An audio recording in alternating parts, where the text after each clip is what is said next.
अंग्रेजों से लोहा लेने वाली एक दलित महिला सैनिक की कहानी, जिन्होंने 36 अंग्रेज सैनिकों को अकेले ही इसलिए मार दिया था क्योंकि उसके पति को अंग्रेजों ने बड़ी ही बेरहमी से मारा था। मर्दानी सैनिक का नाम था ऊदा देवी। इतिहास के पन्नों में भले ही इनकी कहानी दर्ज ना हुई हो, लेकिन उत्तर प्रदेश की राजधानी लखनऊ के आसपास के इलाके में इनकी बहादुरी के किस्से आज भी बच्चों को सुनाए जाते हैं। दलित समुदाय से आने वाली ऊदा देवी लखनऊ के नवाब वाजिद अली शाह की बेगम हजरत महल की सुरक्षा में तैनात थी, जबकि उनके पति मक्का पासी नवाब की सेना में काम करते थे। समाज शास्त्री प्रोफेसर बद्री नारायण तिवारी जी का नाम सुना होगा। वो बताते हैं कि ऊदा देवी हजरत महल बेगम की सेना का एक हिस्सा थी। वो अपने पति के जीवन काल में ही सैनिक के रूप में शिक्षित हो चुकी थी। ऊदा देवी पहले वहां पर सेविका का काम किया करती थी और सैन्य सुरक्षा दस्ते की सदस्य भी हुआ करती थी। सेना में गार्ड प्राय दलित जाति की महिलाएं हुआ करती थीं। ये महिलाएं बहुत ऐसी छोटी छोटी जातियों से हुआ करती थीं जिनका काम सिर्फ सेवा करने का था, बड़े जाति के लोगों के कपड़े धोना इत्यादि। लेकिन सेवा के साथ उनमें से कुछ को चुन करके रानी या फिर राजा जो थे उनको प्रशिक्षित यानी दुश्मनों से लड़ने के दाव पेच भी सिखाते थे, यानी कि काम पड़े आगे। साल 1857 में भारत में जब अंग्रेजों के खिलाफ पहला विद्रोह हुआ था ना, तो लखनऊ के नवाब वाजिद अली शाह को अंग्रेजों ने कलकत्ता से निकाल दिया था। उस समय विद्रोह का परचम उनकी बेगम हजरत महल ने उठाया था। लखनऊ के पास चिन्हट नाम की जगह पर नवाब की फौज और अंग्रेजों की फौज के बीच में युद्ध हो गया। इस लड़ाई में ऊदा देवी के पति मक्का पासी मारे गए। दलित लेखक एवं पत्रकार मोहनदास नैमिषराय कहते हैं कि इस लड़ाई में बहुत से लोग मारे गए थे, जिनमें उनके पति की भी मृत्यु हो चुकी थी। वहीं से उन्होंने सोचा कि अब तो अंग्रेजों का कुछ करना ही है, मेरा पति न कर सका तो क्या हुआ। वो बताते हैं कि पति की मौत का सदमा ऊदा देवी के लिए प्रेरणा बन गया और वहीं से उनकी सोच और विचार में बदलाव आया। पति की मौत से दुखी ऊदा देवी ने अंग्रेजों से इसका बदला कैसे लिया जाए मैं आपको बताता हूं। ऊदा देवी पासी समुदाय से आती थी। विचारकों का एक तबका आज ये भी मानता है कि ऊदा देवी ने वीरता की मिसाल पेश करके सभी को दंग कर दिया था। लखनऊ के सिकंदराबाग इलाके में पीपल का पेड़ हुआ करता था, जो 16 नवंबर 1857 को जो गदर हुआ था, उसमें वीरांगना ऊदा देवी ने उसी पेड़ पर चढ़ करके 36 अंग्रेजों को मार दिया था। वे बताते हैं कि जहां ये घटना घटी हुई थी ना, वहां पर कैप्टन वायलस और डाउसन वहां पर पहुंचे थे। अंग्रेजों की लाश देख करके वो दंग रह गए। उसी समय डाउसन ने पीपल के पेड़ की ओर देख करके कुछ होने का इशारा किया। ये पता नहीं चल रहा था कि एक्चुअल में गोलियां कहां से चल रही हैं, कहां से आ रही हैं।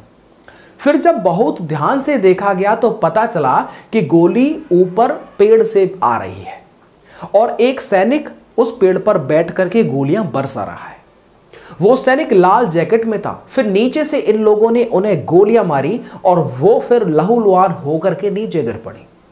वे खून से लथपथ थी और जब उनका जैकेट हटाया गया तो अंग्रेज सैनिकों ने देखा कि ये पुरुष नहीं, ये महिला थी। और फिर उस महिला की पहचान ऊदा देवी के रूप में हुई। ऊदा देवी ने अंतिम सांस तक 36 अंग्रेज सैनिकों को मार दिया था। वीरता की यह कहानी लोक कथाओं में आज भी जिंदा है, लेकिन वक्त के साथ वीरता को अंजाम देने वाली ऊदा देवी का नाम धुंधला सा पड़ गया है। मुझे लगता है कि ऊदा देवी वास्तव में ये चरित्र इनको माना जाना चाहिए। उनका ये वर्णन ऐतिहासिक रिकॉर्ड है और ये पहचान बहुत सालों के बाद हो पाई। बाद में उन्हें खोजना पड़ा कि हाँ यार, पता चला कि ये ऊदा देवी थी जिन्होंने 36 सैनिकों को मारा था।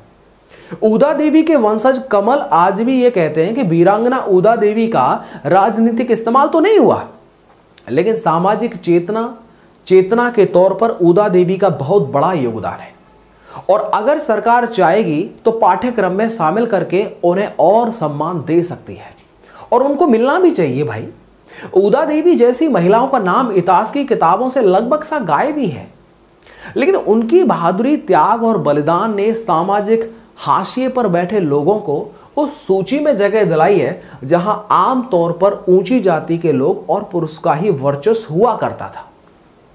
ऊदा देवी की कहानी ने आजादी की लड़ाई में दलितों और औरतों को की जो भूमिका थी उसको रोशन किया, उसे दिखाया। ये एक मिसाल भारत के गणतंत्र में असली गण की पहचान कराती है। इनकी कहानी आपको कैसी लगी? इतनी अच्छी प्रेरणादायक कहानी थी कि मैं इस वीडियो को लगभग रात में 12 या 12:30 बजे के आसपास, रात का समय हो रहा है जिसे मैं रिकॉर्ड कर रहा हूं, और अगले दिन आपके दिन में आपको देखने को मिलेगी। ऊदा देवी जी की इस वीरता से भरी हुई कहानी शायद ही आपने सुनी होगी, लेकिन आपके पूर्वजों को इस कहानी के बारे में ज़रूर पता होगा कि ऊदा देवी कौन थी। जब मैं एक अन्य स्टोरी एक में पढ़ करके उसे लिख रहा था ताकि मुझे अगले दिन वो आपको जो है बतानी थी, एक क्राइम स्टोरी थी, और जब मुझे ये अचानक से ये मेरे पास में आई और मैंने देखा तो मुझे बड़ी अच्छी लगी, और मैंने ये फैसला किया कि इस कहानी को जो आपके साथ में ज़रूर शेयर करूँगा। इससे पहले आपको कम से कम 10 दिन पहले एक दलित युवक जिसका नाम संजय था, उसने ठाकुरों के गांव में जाकर के पहली बार जो है बारात, डीजे, घोड़ी बाजे सब पर बैठ करके चढ़ाई थी। वो पहली बार हुआ था। तो उस वीडियो को भी आपने बहुत प्यार किया, बहुत इज्जत दिया। वो वीडियो अगर आपने नहीं देखा है ना तो ज़रूर देख लेना भाई साहब, समझ रहे ना। कम से कम 8-8, 10-10 तो बटालियन चली आई थी उस गाँव के अंदर भाई साहब। एकमात्र संजय दलित युवक था वो, उसने जो कारनामा किया वो सच में मेमोरेबल है और यादगार है।